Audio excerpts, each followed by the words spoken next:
I often talk about it as being a triathlon. To build a distillery is one thing, to create the product is another thing, but to create a way of communicating then to consumers so that you build a brand is another thing. So you have to do the three, and you're probably better off starting at the consumer and working back. So I always had the vision from the consumer side.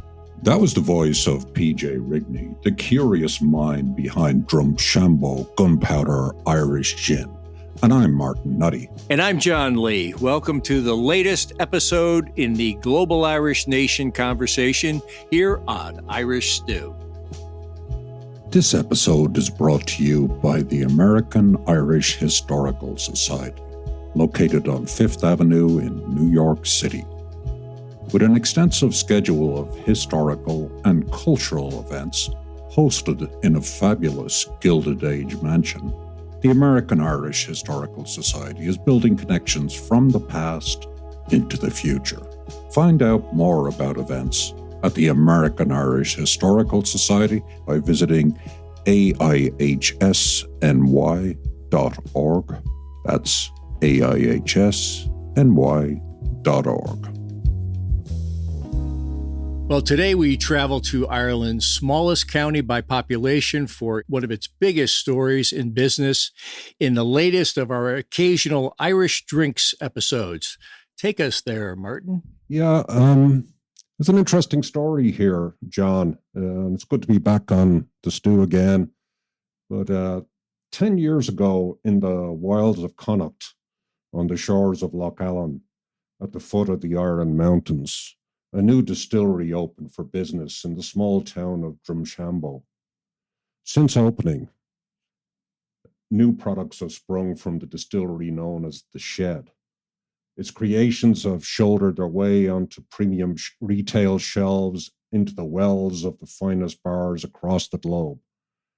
We're delighted to welcome PJ Rigney to Irish Stew to talk gin, vodka, and whiskey, and what it takes to create a premium product and a destination distillery west of the Shannon. Welcome to Irish Stew, PJ Rigney. Thanks, Martin, and thanks, John. Great to be with you both. So I'm going to kick this off, PJ, with something that's on your bottle. And I want to know when you realized you had a curious mind. Well, it depends on who you talk to. I think my mother would have said, I always had a curious mind. She's 92 years of age, sharp as a razor. And I guess since I was a child, she always felt I was maybe a little unusual within the family, always picking things up, checking things out, very keen to travel, very keen to ask questions, always looking out the window of the train or the car on whatever the journey was. So I guess it's been in my DNA for quite some time. And over the years, I've had the privilege of traveling, a very large amount. I've been in the drinks or liquor industry since I was in short trousers, since 1982. And I've traveled probably about 4,500 days during that period, based in Ireland, but, on the road, working for Bailey's, for Carolyn's, for Irish Mist, and then more recently with the Shed Distillery. So it's something I love to do. And obviously, it's very exciting and meeting new people and having new experiences during that time. So we're going to talk about your travels, but let's start here. Your start is in Stepaside on the south side of Dublin, which is right on the edge of the Wicklow Mountains and the Dublin Mountains. So which way did you look? Did you look to the south to the mountains or the north to the city? What drew you in more?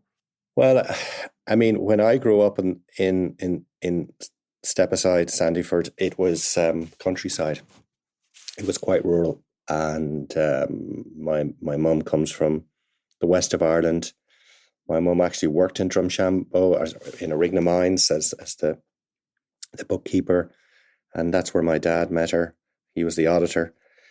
So I guess I've always had a draw for both the rural side, but then obviously the excitement of traveling and going overseas. I can remember for my first Holy Communion, I know it sounds a bit unusual nowadays, but my request was to go to Dublin Airport and have a meal there. Because in those days, the airport was a big deal. And I did. And I have that photograph. And of course, ever since then, I spent a lot of time in Dublin Airport. So I actually grew up quite near Dublin Airport on North County Dublin in Concealy.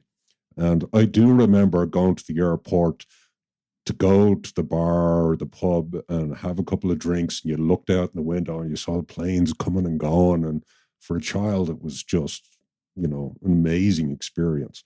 And I also could say, I remember going to Mass at the airport because they had a church there as well. And that was kind of a uniquely Irish thing. Go figure. And it's still there, Martin. And it's still, I hear the bell the odd time when I go through and hear it, going through at noon. I hear the Angelus or whatever. Well, your parents now, you said your mom, of course, and I have to admit that's the first story, the first time I've heard of a love story originating out of an audit. But your mom said you worked in the coal mine. Well, she worked for the coal mines in Rigney, right, but not actually in the mine. Fortunately, that wouldn't be much fun. But your family, though, from what I've read, were in the turkey business. Is that correct? And what did you learn from that? Or was that your first kind of realization about business, and or was that just something normal, the background of your childhood? Yeah, my dad initially was a chartered accountant working with Hanlon's and Hardy's frozen foods, and he left that and he went and established a turkey business, basically in the breeding area in the Midlands.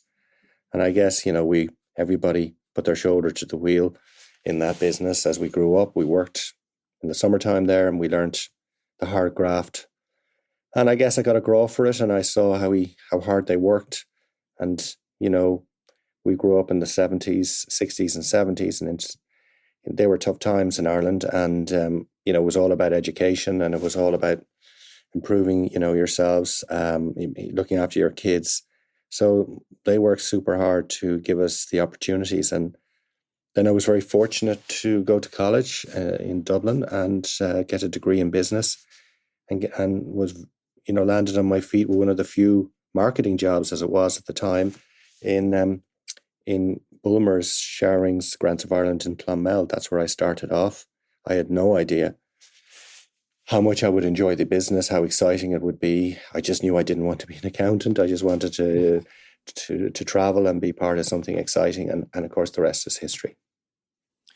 PJ, it's interesting because we talk to people a lot about, their first steps into a career and how they sort of don't know where they're going. And it doesn't sound like you were driven into working in the spirits industry, but you had the opportunity and you kept growing in it and you kept gaining expertise and found out that's where you wanted to be. I think you're right, John. I could have ended up in any industry because at that time, there were so few opportunities. In Ireland, there was, in terms of graduate jobs, there might have been, a couple of dozen. And then if you didn't get one of those, you went overseas. But I just got lucky, and I've been lucky pretty much all the way. Loved the industry, loved the people in it, grew into it, made some great friends in the industry. And, it sounds a bit odd, but every time I get on a flight now to travel, I'm as excited as I was on that first day. I love this business and I love the people in it. And there's still, lots of excitement out there in the drinks industry because we're essentially in show business, or a version of it, the entertainment business. That's interesting. It sounds to me like, looking at your background, that experience of Bailey's, helping make Bailey's an international drinks phenomena, was a very important step for you that you're probably drawing on lessons today. You're absolutely right, John. I was so fortunate to be part of the whole Bailey's experience. Now, Bailey's was, I would say, quite well established when I was fortunate enough to join them. But in those days, which was in the 90s, they were the Google and the Facebook company in Ireland at that time. They were the cool people. The brand was hot. They had the best people in the business working there. We traveled. We were using the latest techniques and on the commercial side, and the company was in total control of its business. So Bailey's was completely run out of Dublin with a really elite team that I was privileged to join and learn from. So today I draw on that in terms of, the consumer. who is king. But I also draw from brands like Carlin's, which I also worked with, which is a challenger brand and gives something different to the consumer in that same category. But I've huge pride in those brands that come out of Ireland, whether it's Bailey's, Guinness, Jameson, Bushmills, whatever, because for many people around the world, the first touch point they have with our country is one of those brands. They're our biggest consumer brands. And yes, we've Kerrygold. Obviously, there's music, there's culture. But for most, it's actually one of those brands that actually is their first experience of Ireland. And it's all growing pretty well right now. It's doing well. It's a lot more challenging, John, being honest with you, particularly, in the last 18 months, as there's, post-COVID, there's a reset in the market with inflation, higher interest rates, consumers just being a bit more choosy. But having said all of that, that's something that will pass. And there's great ambition, I think, for our industry in around the world. So you mentioned, PJ, that when you joined Bailey's, it was already well established. I think it was established, about 1970, 1971, thereabouts. Yeah, and I think it really got up and running in 1974 properly. And one little bit of trivia, which you may not be aware of, is that, this, and I draw on this a lot, in those days, brands like Bailey's, Malibu, a lot of them, they were all created by entrepreneurs within these companies. And they couldn't afford a new bottle for Bailey's at that time. And it was Gilbey's of Ireland, that created the brand. And they had a bottle for Redbreast because they had the Redbreast franchise at that time. And Redbreast at that time was not a single pot still. It was just an Irish whiskey. And they had this arrangement with the old Irish distillers. So the first Bailey's was sold for many, many years in a Redbreast bottle. Then they got a new mold. So, and if you look, and if you go all the way back, you can actually see the two of them together. So very entrepreneurial, very resourceful, just got it out there, didn't overthink it. And they've created the number one liqueur in the world over many years. That's cool. It's kind of interesting to see those two brands linked together in an unusual way. But talk to us about growing the brand, though, right? Because it's already somewhat established now. Looking back, it might seem to be kind of laughably established compared to where it is now.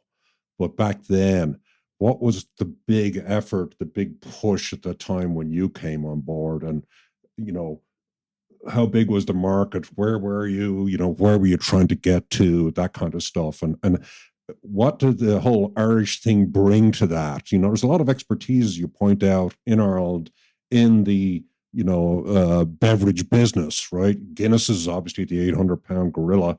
That's probably not a well-framed question. So what I'm asking you is about the big push and whatever.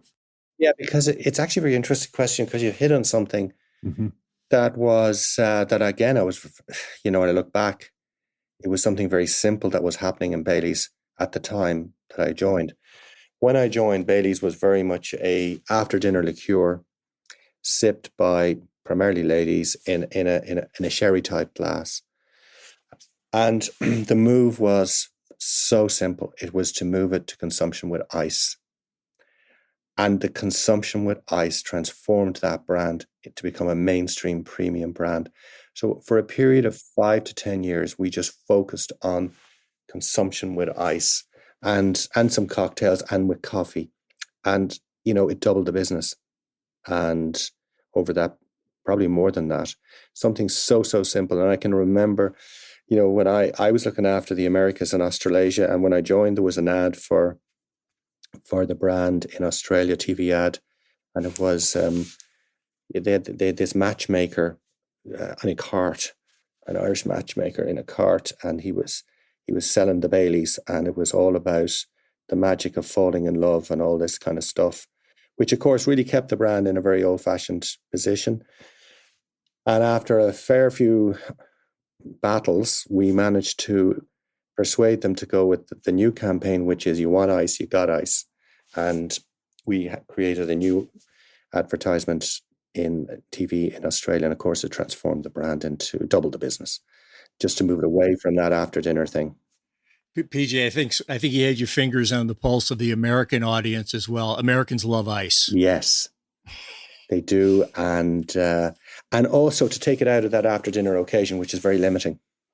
And of course, Baileys has gone on to do much bigger and greater things since then, with cocktails, desserts, all sorts of occasions. And of course, we're still very, I'm very proud of the brand that I worked there. I know it's a big part of Diageo now, but yeah, it was very good to me. Well, you mentioned Diageo and one of the giants of the industry, and you've had a long association with what I'll call, big spirits, big alcohol. When did you get them? And also earlier, you voiced some admiration for the entrepreneurs inside the company who created Baileys. When did you say, I want to do that myself on my own? Well, there was something very special that IDV / Grand Met, which was the precursor to Diageo on one side, had in terms of a way of working. They had a thing called the champion process. And it meant that anybody in the company, anywhere, could champion a new brand or a new idea. They had to go out and, fight for it. So during my time, I created Sheridan's, as well as running the Baileys business in the Americas and Australasia, got the backing, got it into the market. That gave me the opportunity, I guess, to develop some skills and just get a bit of confidence. And then Diageo was formed, and then there was an opportunity to leave. And then I took the opportunity to jump. And I jumped with another colleague, and we created Brew Vodka, which ultimately became Castle Brands, and that floated on the Amex in 2005 and subsequently was sold to Pernod. So, I had a chance to do that. That was very exciting, very challenging. Managed to get out of it alive because our family was very young at that time, and we had a lot of outgoings, but we got through it. And then I was privileged enough to start the Shed Distillery with my wife and a gentleman called John Dillon, who's a director of it as well, who's from the industry. Did you have a picture in mind, and is the picture playing out in reality? I guess the real picture in the Shed was based on how can we bring the curious journey of, all my journeys over the years to bear and create something that would compete with the best in the world. So that was the vision. And obviously we had to do that in terms of, finding a location, building the distillery. I often talk about it as being a triathlon. To build a distillery is one thing, to create the product is another thing, but to create a way of communicating then to consumers so that you build a brand is another thing. So you have to do the three, and you're probably better off starting at the consumer and working back. So I always had the vision from the consumer side working back, rather than we'll build a distillery and work it out later. So that was the thinking, because I know how challenging the drinks market is. I know there's nobody really waiting out there for the next whiskey or tequila. You really have to give them something special. And we got a bit lucky along the way. I'm the first person to put my hand up. You need a little bit of luck. So you mentioned setting up business in Drumshanbo. So let's talk a little bit about that. Back in March, we had Alan Mulrooney on the podcast from the Western Development Commission, and he was talking very passionately about setting up business in the west of Ireland, which is an area that's traditionally underinvested in. And in the course of that podcast, I actually talked about Leitrim as the county that has been most denuded by population. So if you look at the population of Leitrim prior to the famine, and you look at it now, it's still only about 10% of what it was back in those days. You mentioned earlier, obviously, that your parents had met in Drumshanbo, so you must have had some familiarity with that place. But talk to me about scouting locations, how you went about that. Why did you end up in Drumshanbo? Well, I was looking, first of all, for a place that was off Main Street, off the beaten track, to create something that would be really special. I got a bit lucky. I was aware of Drumshanbo, obviously, but I got a bit lucky in so far as I visited Drumshanbo in 2013, in November time on a rainy Saturday. And I visited this location, which is a social enterprise. So it's an area, a building that was basically owned by the community. It was the former Laird's Jam Factory, and it had gone to the wall. And they were hoping to fill this with an industry to create jobs in Drumshanbo. And I just hit it off with these guys. And I can remember asking them the questions, and the county manager showed up, and all the local chiefs and Indians all showed up. And I remember asking them a question: if we come here to do this, will there be lots of problems? And they said, what do you mean problems? I said, well, we need to get licenses and all sorts of things. They said, that won't be a problem. We'll work with you. We'll help you. And so there was that great good karma from the get-go. And that enabled me to literally, and I guess this is the way I operate. 3 days later, I signed the lease and off we went. So for me, it's all about the people, and it's all about the jockey. And very interestingly, at that time, unemployment in Leitrim was at about 24%. It's hard to believe, because we were coming out of the crash of 2009, 2010, and unemployment in the country, I think, was about 15%. So there was people looking for jobs here, there, and everywhere. The other thing that was interesting at that time was there was no appetite to invest in a new distillery. Obviously, that changed afterwards. So I couldn't get any outside investment other than from Enterprise Ireland. So they helped us. So I borrowed and scraped from my family and myself. But in the end, that actually turned out to be a godsend, because we don't have outside investors. So we're able to manage the business as a family business, looking into the future without having to look over our shoulder and answer to shareholders. So what at the time was very difficult turned out to be, fortuitous for us. But the people of Drumshanbo and that village, we employ 100 there today. Of that, 17 are from Ukraine. They are incredible. They've made a huge contribution to what we have. Amazing work ethic and incredibly resourceful. There's something about Leitrim, where they don't have the land isn't exactly fertile and there isn't a whole lot going on, but they're very resourceful. They're very good people, and they're basically our guardian angels, and have kept us safe and have allowed us to build something that is, we believe, world class, and hopefully it's given them some confidence. But we work together. I don't do it on my own. I'm only one person. What are some of the bumps and bruises along the way, Patrick, in setting up the operation? And I'm interested in hearing all about all the botanicals that go into Gunpowder Irish Gin. There must have been a few stops and starts and a couple of things that didn't quite work out along the way.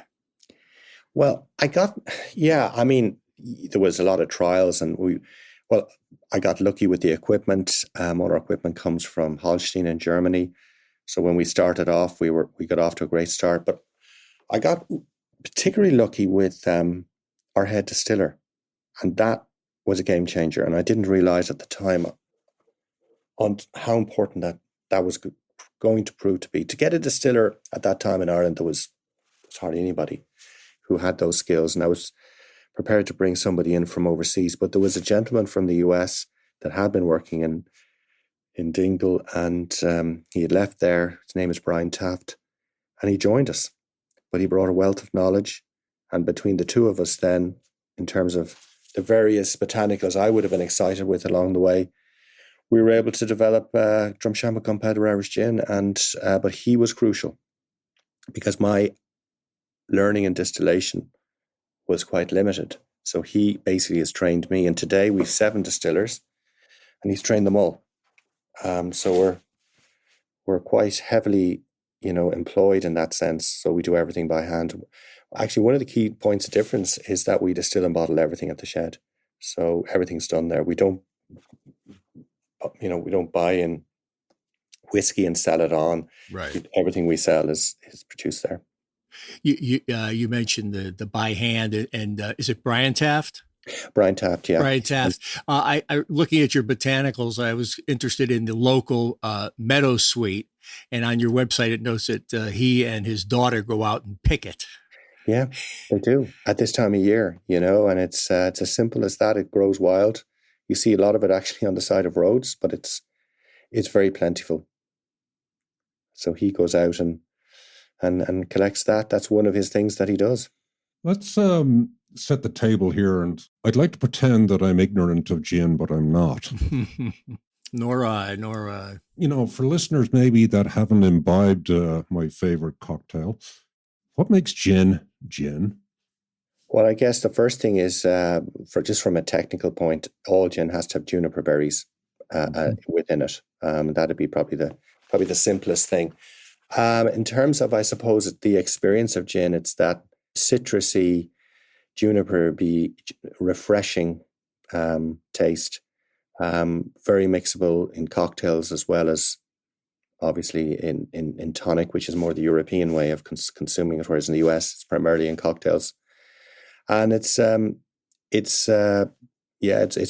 can be very refreshing, and you can have a little bit of spice in it, and depending on how it's put together.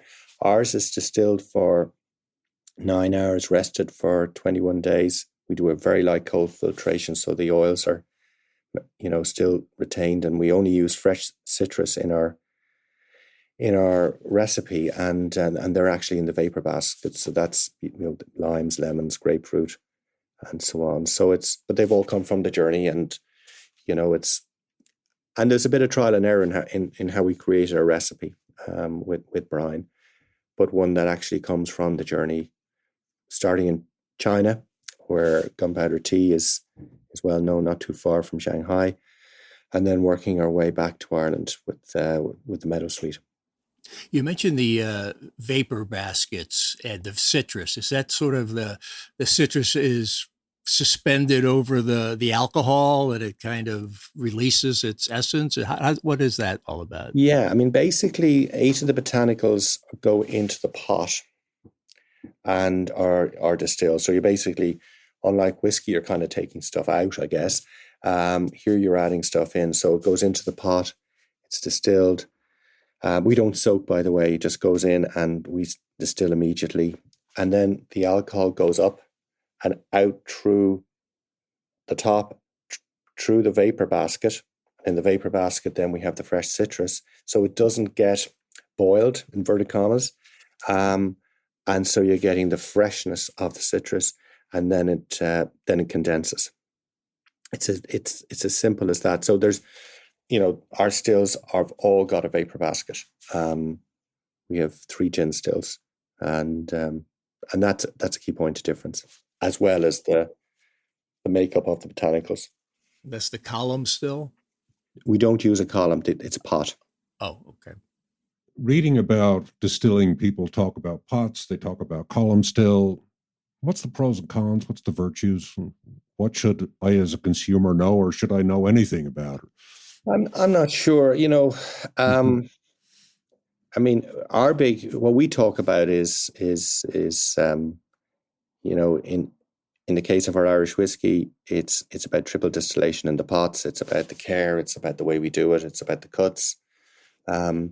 There's some great products put together in column stills as well, but you really, to get the freshness and the zest and the way we want to do it, it's all about the pot and the vapor basket, and so it's really about the end result. It depends what you want to do. Obviously, vodka, it's about taking things out, so it's column in our case, and then pot. But it really depends on what you want to achieve. Any of these products, if they're just in a glass, they look the same. How do you choose one from the other? I don't have the blue bottle. I have a kind of ceramic looking Chinese porcelain looking bottle, but the look, the mythology, the blue, your iconic blue glass bottle, your crazy jackalope symbol. There's a lot of kind of building the brand that has to happen to get people to try yours. Yeah, it's got a very unique identity, but there's meaning behind everything on our bottle. The Chinese script is gunpowder tea.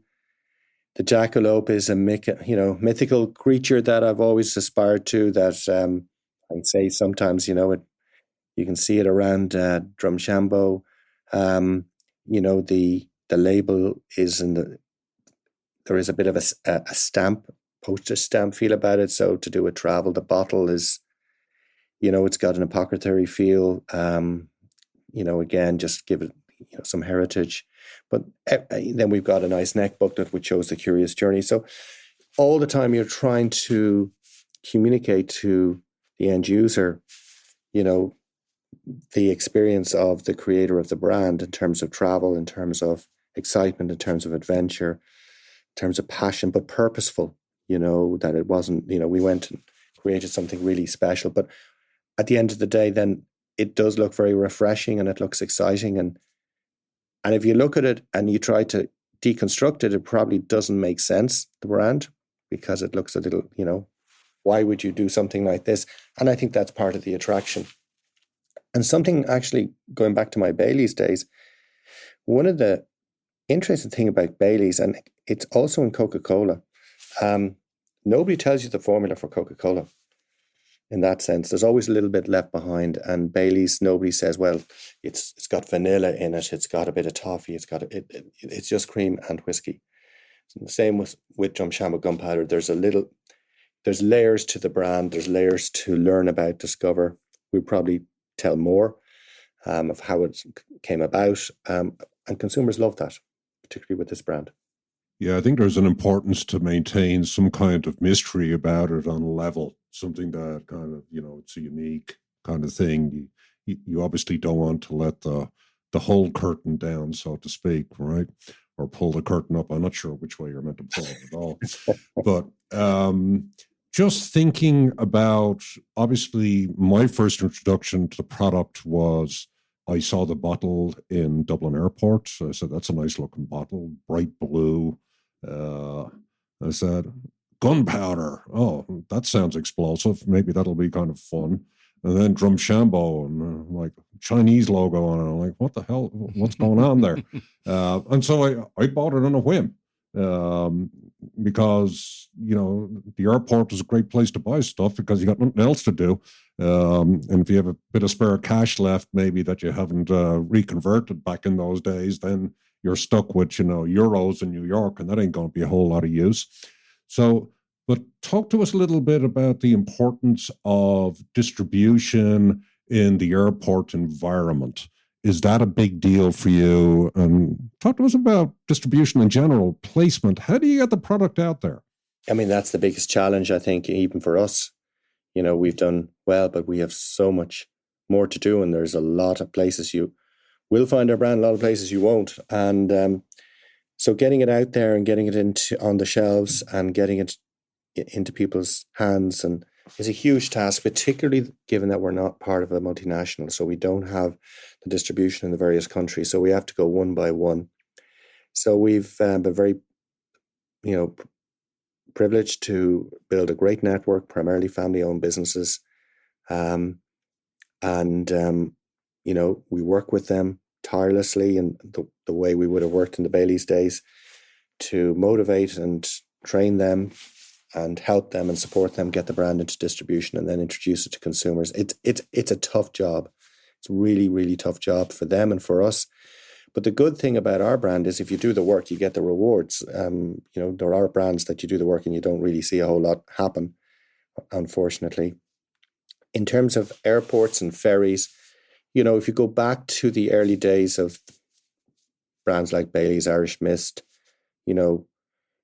travelers, are very important to, getting brands up and running and building confidence. So, it's an important shop window for the brand.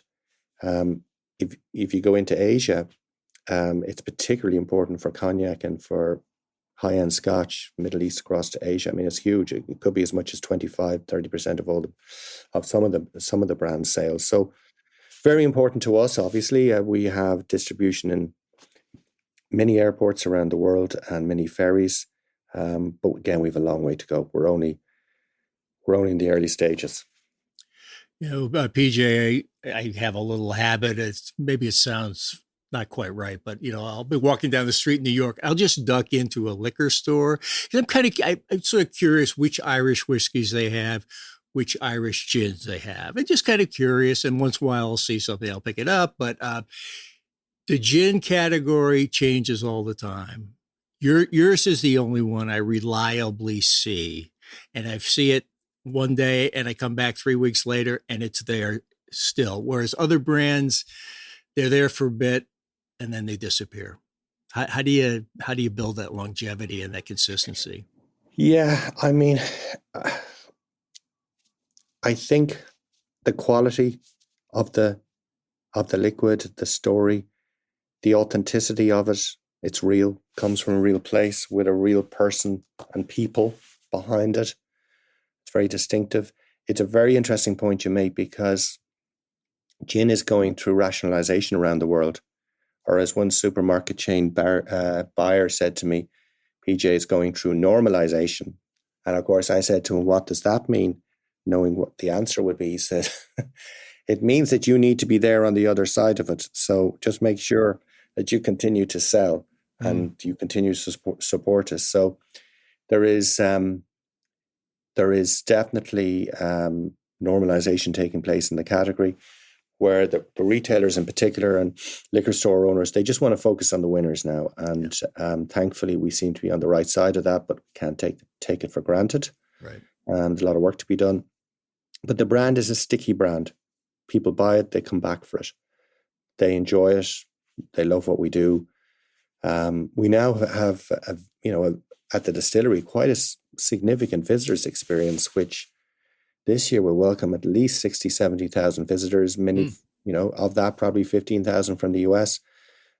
So, there's all the time we're building awareness, building trial, but you got to stay on it all the time.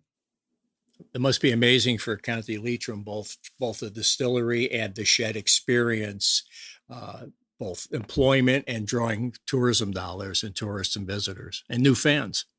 Yeah, no, it's been I think it's worked well, but Leitrim has been very good to us. I've now been appointed an ambassador for Leitrim. So I now have a big plaque and I am called upon to share our experience there. But Leitrim has been so good to us. You really feel part of a community. I mean, it's 32,000 people in the county. It's quite a big county. It's very sparsely populated. But people really pull together there. And there seems to be more people from Leitrim living in New York than live in the county. It's really bizarre. Usually the case. Yeah. Yeah. I think Donegal's the same. Yeah. Yeah. Talk about the move from Dublin to Leitrim. All right. You grew up in the south side of Dublin. That's kind of urban, although, as you mentioned earlier, it wasn't when you were growing up there, right? But your experience is probably primarily Dublin, as I understand it. How do you arrive into a smaller community in that and not and be respectful, I suppose, is the right word, but also getting things done at the same time? And talk about those kind of balancing elements. Were there any kind of learnings that surprised you about that? I suppose the surprise for me was all coming from the people of Drumshanbo, in how they really wanted this to work. They'd had other people come into the village, start a business, and maybe it didn't work out. So they were probably a little skeptical up front. Would he deliver? Would he fulfill what he hoped to fulfill? But right from the beginning, I can still remember when our equipment arrived for the initial build of the distillery. And our forklift, which wasn't great, we couldn't get the equipment off the truck. And one of the gentlemen from the social enterprise heard about this. And within 30 minutes, a couple of farmers came up with these telescopic machines and took the equipment off the truck and put it into the shed. And off they went. They didn't want anything in return. So it's that kind of attitude. So we probably learned more from them in that sense. I've also really learned the value of community. It's really great to feel part of it. And, there's obviously a big responsibility now on my part to ensure that we sustain the employment there, that we continue to do all the right things, that I don't make a mistake and mess up so that we lose jobs. So I feel that sense of responsibility now that we are where we are. But if we do the right things, we all pull together, I think we can sustain those jobs for many, many years to come, and hopefully for the next generation, because our daughter is working in the business and she loves it. So all going well, she'll take it on, and it'll be sustained well into the future as a family-run, family-owned business in a small village in Leitrim. PJ, we're going to get into our virtual tasting, but I have a bottle of the single pot whiskey here. How did that get from Drumshanbo to me in New York? How many hands did it pass through? And it's a great question. Yes. Well, first of all, we have a partner in the US, an import partner, Palm Bay International. And I met the owner of that company, a gentleman called Mark Taub, in 2016, more by accident, by design. Didn't really know, I'd never met him before. And a bit like the social enterprise, we hit it off in Ireland in the space of 24 hours. We asked him to become our partner in the US for Drumshanbo Gunpowder Irish Gin. And he has been amazing, and we've a wonderful relationship and family owned and similar values and all that good stuff. But in terms of physically getting it to you, we ship in a container. He then imports it into his warehouse. It then goes through the first part. So that's the first part of the 3-tier system in the US that's unique to the United States, the importer. That then goes to a distributor in New York, which is now the RNDC distributor. And that sells to the retailer. And that's how you get it. So it goes from us to Palm Bay, from Palm Bay to RNDC in New York, and then RNDC to that liquor store. And so it's quite a journey, and there's a lot of things need to work along the way. Whereas in Europe, you would ship to an importer, and he would just sell direct to the liquor store. So you have one tier less. Well, let's stop talking about the whiskey and the distillation. Let's have a taste. And I'm going to let Martin handle that. I'm going to do the gin tasting, but it's still early in the morning for us here in New York. So yeah, we're starting out early today. I have in my possession a nice shot of single pot in a Boyne Valley crystal that was actually a wedding gift from 30 years ago. But talk to us about whiskey, because you started off with gin. I guess, and you went to gin because you can bring that to market relatively quickly. And maybe, I'm not sure what your favorite is, but whiskey is obviously generally a more expensive product to produce, maybe has a broader following worldwide. So talk to us about what you're trying to do with this particular product. Yeah, I mean, maybe just to clarify that, we are a gin distillery that produces whiskey. Mm-hmm. So our first focus has always been Drumshanbo Gunpowder Irish Gin, and to do that to the best of our ability and to create a world-class gin with excitement and mystery and adventure and so on. In relation to the whiskey, which is a very important part of our business and a growing part of our business, our focus is 95% on single pot still. And what makes it unique is that we distill as a single pot still with unmalted barley and malted barley, all Irish, but we also add Irish oats, 5% Irish oats within the geographic indicator. That's the maximum we're allowed to use at this stage.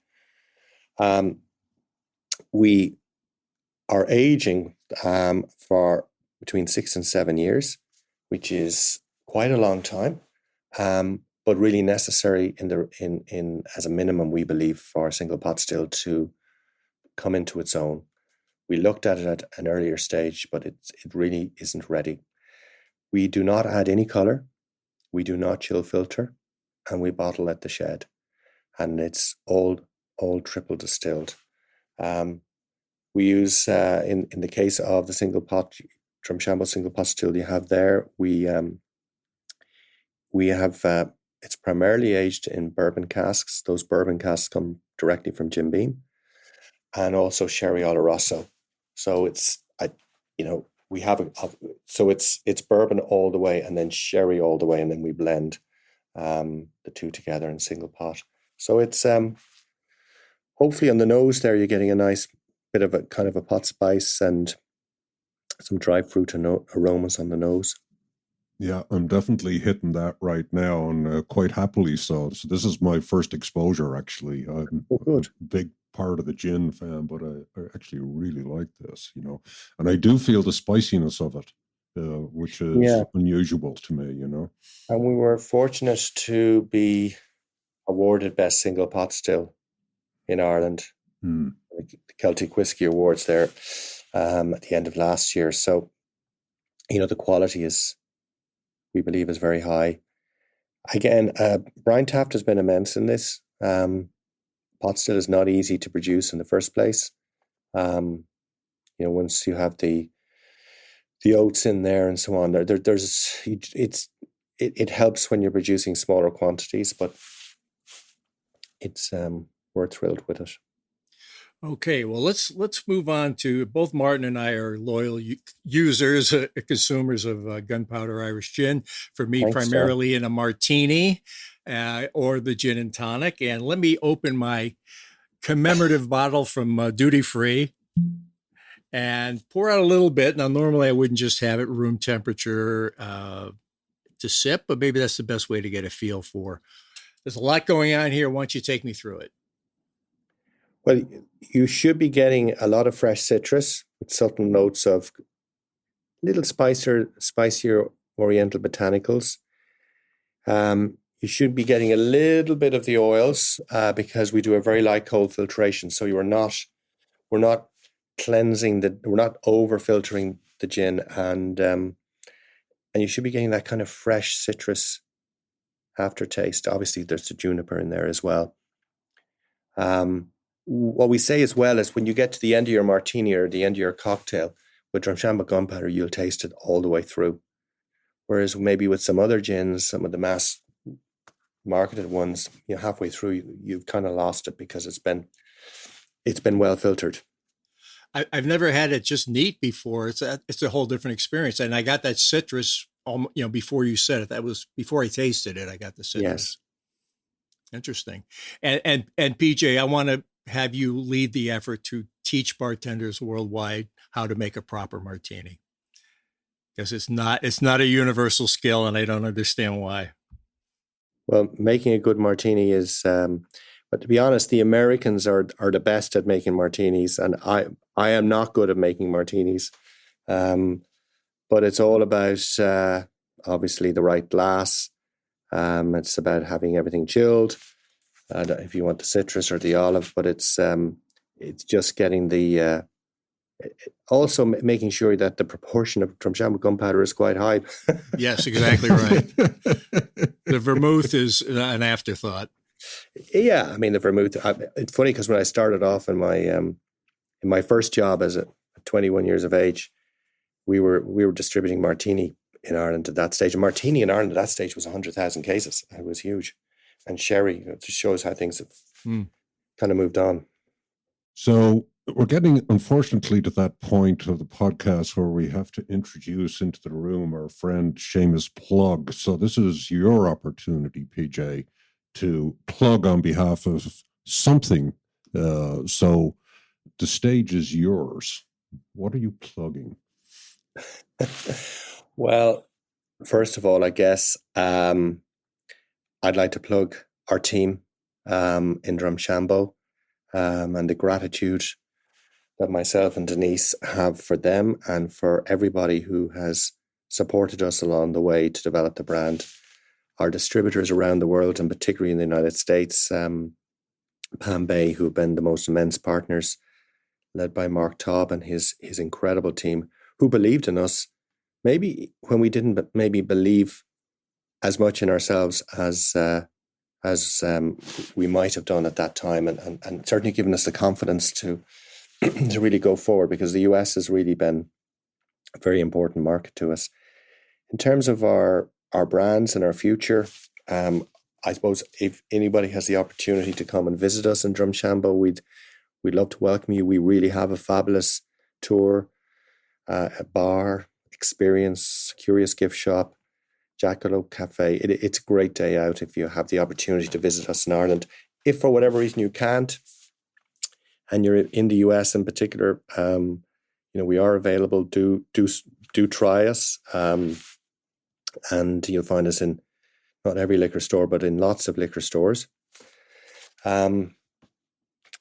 We've more recently launched a original Drumshanbo Gunpowder with Sardinian citrus added, which is really interesting, and that's from my journey to Sardinia, and that's Citrus Monstrosa. So it's the original gin in a green bottle with that citrus added, which is quite yummy. It tastes more like grapefruit than citrus. That's an interesting variant.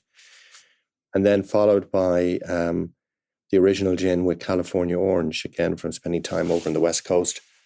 Again, it's just a subtle difference if you want to try something more refreshing. And more recently, we've introduced a version with Brazilian pineapple. And this is from the journey to Brazil.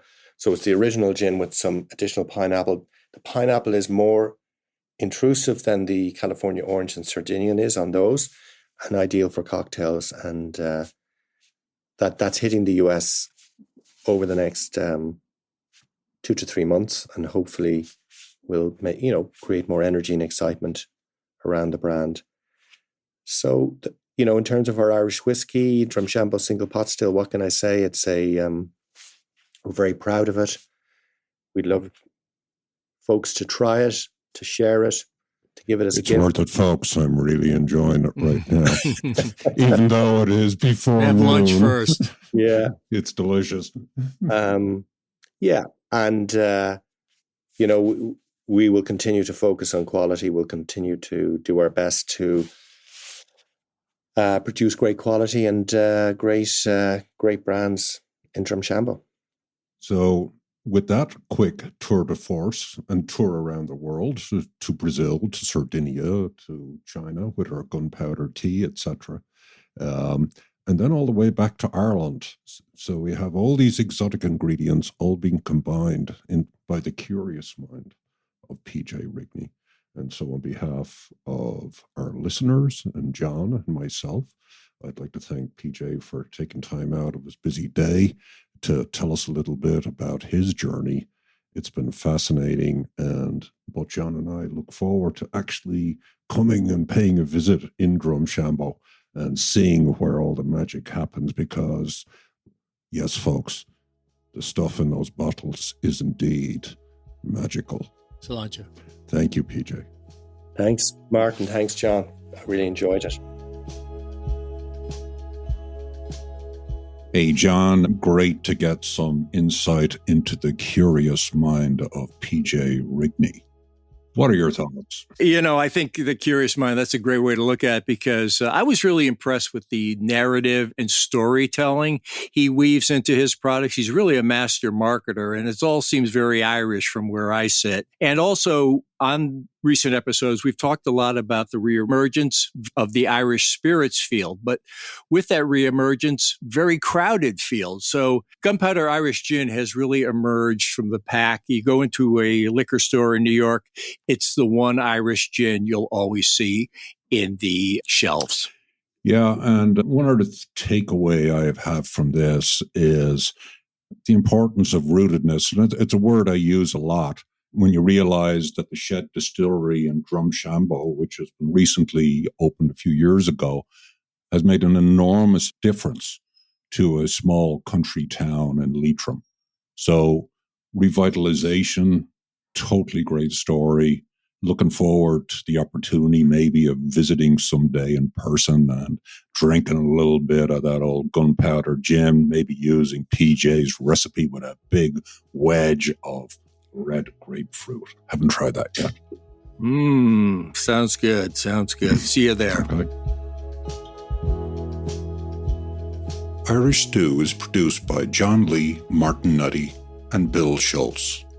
Editing, mixing, and mastering by Bill Schultz. Music on Irish Stew was composed and performed by Rosa Nutty, with Donald Bowens on drums, Cathal O'Riordan on bass and synthesizer. For more on Rosa Nutty's music, please visit rosanutty.com.